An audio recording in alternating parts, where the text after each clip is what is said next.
So hi guys, karon naatas Bacolod. Nya dayon mag food trip ta. O karon akong tilawan ang Los Trez Amigos. So kaning Los Trez Amigos ko no. It's about 3 friends. It's Philippines, Puerto Rico, and the United States. Pero kaniyang specialty dire is they say it's the hickory ribs pero nasa style Mexican dishes. So akong tilawan ang ilang mga Mexican dishes. Pero specifically burrito akong second dinner karon kay gikan akong dinner ganina. So tara, atong tan-awon ang ilang lugar. Let's go.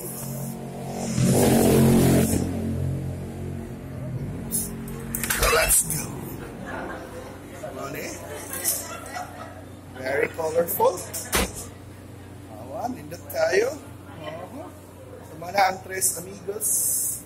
It's US, Puerto Rico, and the Philippines. So nasa sa private room dire. So yes, it's very colorful. Reminds me of mga Mexican restaurants, bro. But most this is more or less Puerto Rican. So this is it. Bacolod. So hanaw ni. Mao ni akong burrito. So ako na ning kanon akong burrito. Down to nato. This is our burrito.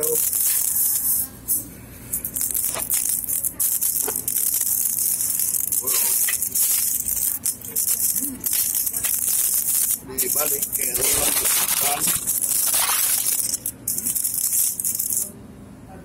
so bye. So kanilang burrito nagdako gid siya. So dapat sa siya ay salsa sa atong tilawan. Bawa pa ako ning mana pong amigos si Bungalan Francis. Mana si Francis makita ka lang kay Paso.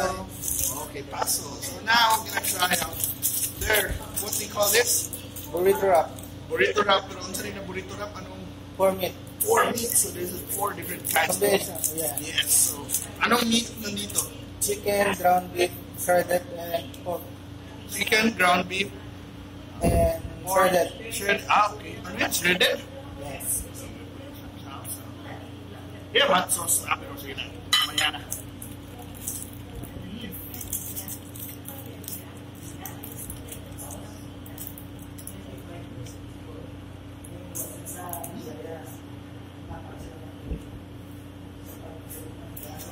Halang-halang. I really love the flavors here. So it explodes in your mouth. There was different textures. You have meat. You have the veggies here, the crunchy na. This lettuce, right? Yes. Yeah. Lettuce. And of course, the rice. Nanahan kita mga Pinoy. Rice, mangita. So, parang like, actually a meal on its own. Nagibutang sarap.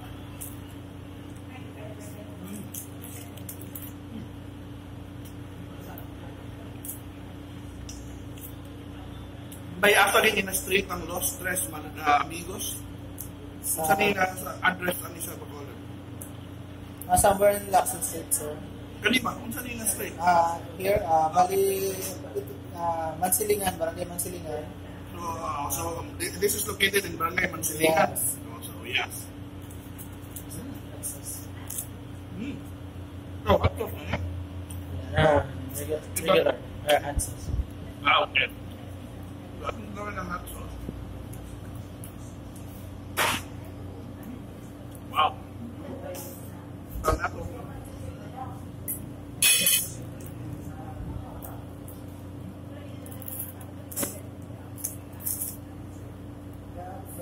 Wow. After power kasi I think for one person this is enough even to share kung ano okay kayo pero Yes. Hurot yun mo. Lamig yun siya. Enjoy. Mura ba?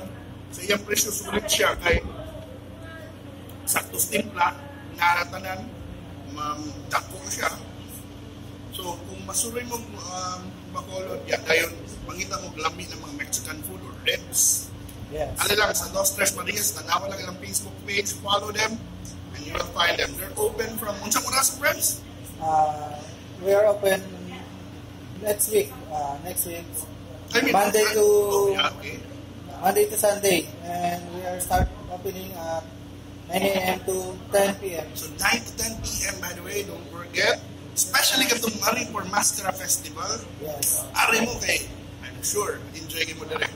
So, have some Mexican food, have some beer, and enjoy the night. And thank you so much for watching, guys, this Kalami Cebu adventure here in Bacolod. And if you haven't subscribed to my channel, please do. And also, keep on following my food adventures, especially the ones here in Bacolod. And by the way, this episode is brought to you by Nokia 6.1 Plus. This camera, this allows me to do this, the dual sight. So you can see Francis, you can see me. And this is the only camera that can do it. So it's a fun night, you know, friends? Yes. Yes, and see you, bye-bye. Goodbye.